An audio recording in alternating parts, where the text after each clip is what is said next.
चले प्यारे विद्यार्थियों, सर्किल पॉइंट यूट्यूब चैनल पर आप सबों का स्वागत है। मैं एम चक्रवर्ती आप सभी विद्यार्थियों का एक बार फिर से आपका अपना channel YouTube channel circle point पर हार्दिक अभिनंदन कर रहा हूं।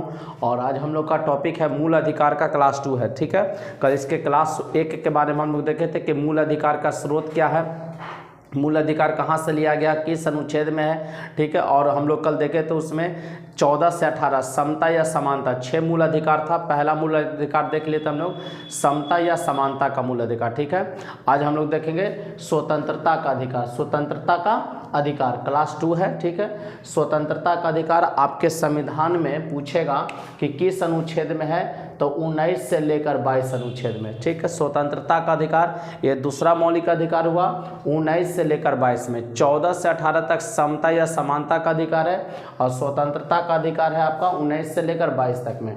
तो अनुच्छेद 19 द्वारा भारतीय नागरिक को 6 मूलभूत स्वतंत्रता दिया गया है। 19 के द्वारा जो स्वतंत्रता दिया जाता है वो केवल और केवल भारतीय नागरिक को, केवल और केवल भारतीय नागरिक को दिया जाता है।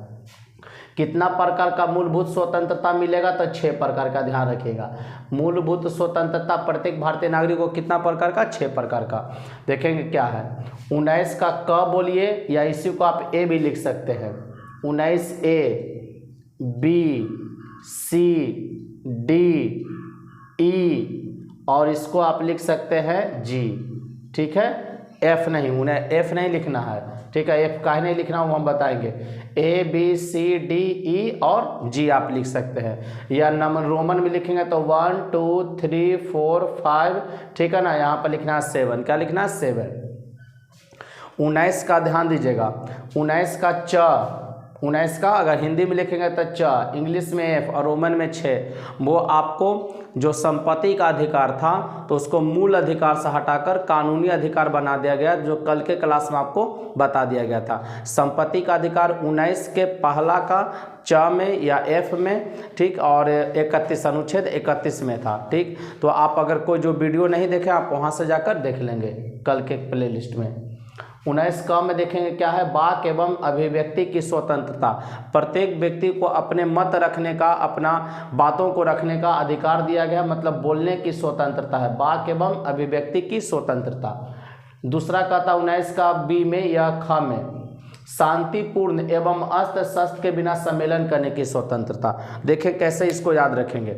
अगर मान लीजिए कि आपको बोलने की स्वतंत्रता मिल गया 19 के पहला में, 19 के क में, तो कहाँ बोलिएगा, कोई सभा या सम्मेलन करिएगा।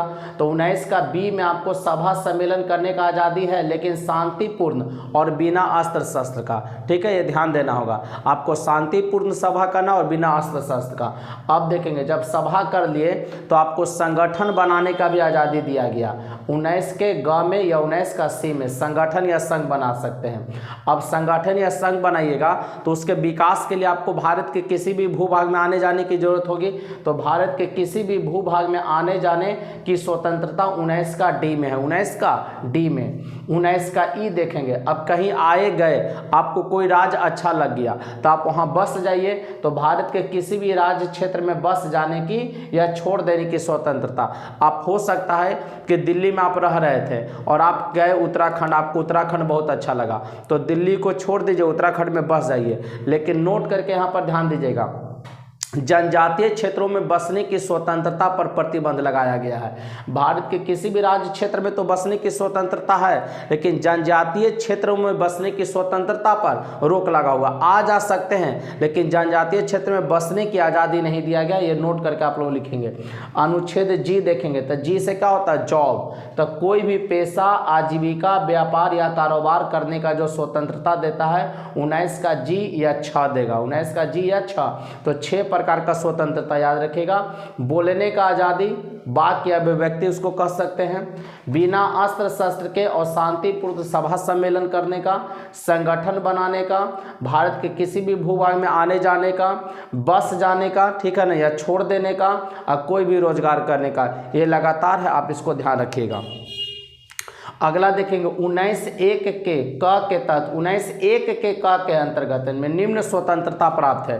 कौन कौन है जो देखेंगे, प्रेस की स्वतंत्रता, राष्ट्रीय ध्वज फहराने का अधिकार, विज्ञापन की स्वतंत्रता, आप कोई भी विज्ञापन करवा सकते हैं। ये सब जो 19 पहला का काम है, 19 के पहला का काम है। प्रेस की स्वतंत्रता काफ़ी मुख्य है। राष्ट्रीय ध्वज फहराने का अधिकार, और पूछेगा कब से, तो 2004 से, 2004 से, ठीक है ना, ये 2004 से लागू किया गया था। और विज्ञापन की स्वतंत्रता, आप कोई भी मीडिया प्रचार वगैरह करवा सकते हैं। जानने का अधिकार, जिसको आप आरटीआई कहते हैं, क्या कहते हैं, आरटीआई, 12 अक्टूबर 2005 को, 12 अक्टूबर 2005 को। अगला है चुप रहने का अधिकार, राष्ट्रगान का मामला। क्या है, चुप रहने का अधिकार, राष्ट्रगान का मामला, मतलब राष्ट्रगान के समय हम लोगों को चुप रहना है, उसका सम्मान करना चाहिए, ठीक। प्रदर्शन या धरना करने का, प्रदर्शन या धरना, लेकिन ध्यान रखेंगे प्रदर्शन या धरना आप तभी आपको अलाउ है जब तक कि वो हिंसात्मक रूप ना लेता है। मतलब आप शांतिपूर्ण प्रदर्शन या धरना दे सकते हैं किसी के भी खिलाफ, लेकिन हिंसात्मक रूप नहीं धरना चाहिए। लेकिन बंदी है, जो आप बंद करते हैं, ये गैर कानूनी है, ये असंवैधानिक है, ठीक है, ध्यान रखेंगे। बंदी और हड़ताल ये क्या करता, प्रदर्शन धरना की बात करा, बंदी और हड़ताल का नहीं। बंदी और हड़ताल वह एक असंवैधानिक प्रक्रिया है। अनुच्छेद 20 में आइए, 19 के बाद 20 में, अपराधों के लिए दोष सिद्धि के संबंध में संरक्षण। कोई अपराधी है, उस पर अपराध का दोष सिद्ध हो गया, मतलब उस पर क्रिमिनल एक्टिविटी जो है वो प्रमाणित हो गया कि वो किया है, तो अपराधों के लिए दोष सिद्धि, मतलब जो अपराध किए थे वो आपके ऊपर सिद्ध हो गया है, तो उसके संबंध में भी आपको संरक्षण है। मतलब जो दोषी व्यक्ति है उसको भी कुछ संरक्षण दिया गया। पहला, अपराधी जिस समय अपराध करता है उसे उसी समय के कानून के हिसाब से सजा दिया जाएगा। अपराधी जिस समय अपराध करेगा उसे उसी समय के कानून के हिसाब से क्या दिया जाएगा, सजा दिया जाएगा। मतलब मान लीजिए कि कोई क्राइम है जो आप 2000 ईस्वी में करते हैं और सज़ा मिलते मिलते हो सकता है कि 2, 4, 5 साल लेट हो जाए, तो 2000 में उसका जो एक्टिविटी होगा ना, उसी के अनुसार आपको उसका सज़ा दिया जाएगा, ना कि आज के बदलाव के अनुसार। अपराधी को एक गलती की एक ही सजा दिया जाएगा। अगर कोई अपराधी है, एक गलती करेगा तो उसका एक ही बार सजा मिलेगा। ये भी इंपॉर्टेंट फैक्ट है, याद रखेंगे। 19 ये कौन सा अनुच्छेद करा, 20 में, अनुच्छेद 20 में अपराधों के दोष सिद्धि के संबंध में संरक्षण। अपराधी को स्वयं के खिलाफ गवाही देने के लिए बाध्य नहीं किया जा सकता है।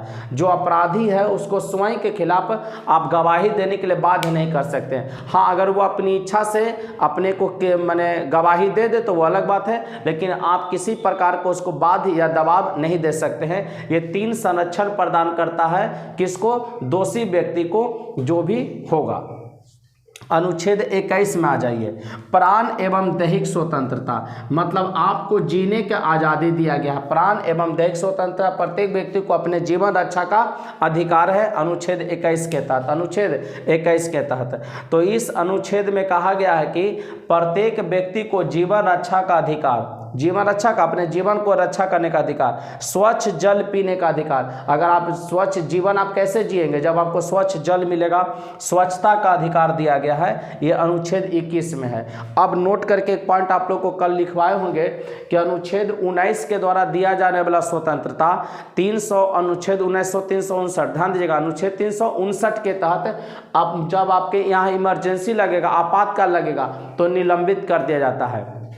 कहेगा किस अनुच्छेद में कहा गया है कि अनुच्छेद 19 के द्वारा दिया जाने वाला 6 प्रकार का स्वतंत्रता आपातकाल के समय में निलंबित हो जाता है, तो अनुच्छेद 359, अनुच्छेद 359।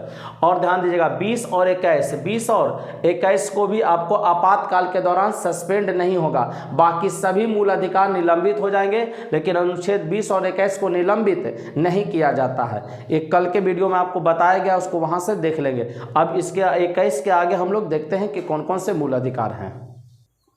चलिए बच्चों आगे देखा जाए, 19 का देखेंगे, 21 का, 21 अनुच्छेद 21 का क्या कहता है, 6 से 14 वर्ष के सभी बच्चों के लिए निःशुल्क और अनिवार्य शिक्षा, निःशुल्क और अनिवार्य शिक्षा।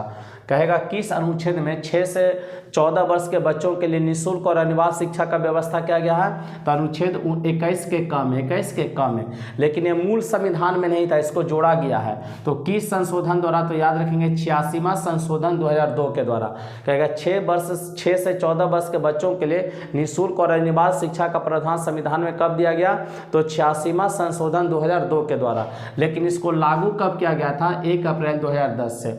6 से 14 वर्ष के सभी बच्चों के लिए निःशुल्क और अनिवार्य शिक्षा वो देखेंगे 86वां संशोधन 2002 के द्वारा, और लागू कब हुआ? 1 अप्रैल 2010 को। अनुच्छेद 22 देखेंगे, ये भी बड़ा इंपॉर्टेंट है। गिरफ्तार किए गए व्यक्तियों के अधिकार और स्वतंत्रता से संबंधित है। गिरफ्तार किए गए व्यक्तियों को, अगर मान लीजिए किसी व्यक्ति का गिरफ्तारी हो जाता है तो उसको भी कुछ स्वतंत्रता दिया गया है गिरफ्तारी के बारे में, ठीक है। गिरफ्तार तो कर लिए हैं लेकिन उसको गिरफ्तारी का कुछ है, तो क्या उसको स्वतंत्रता है?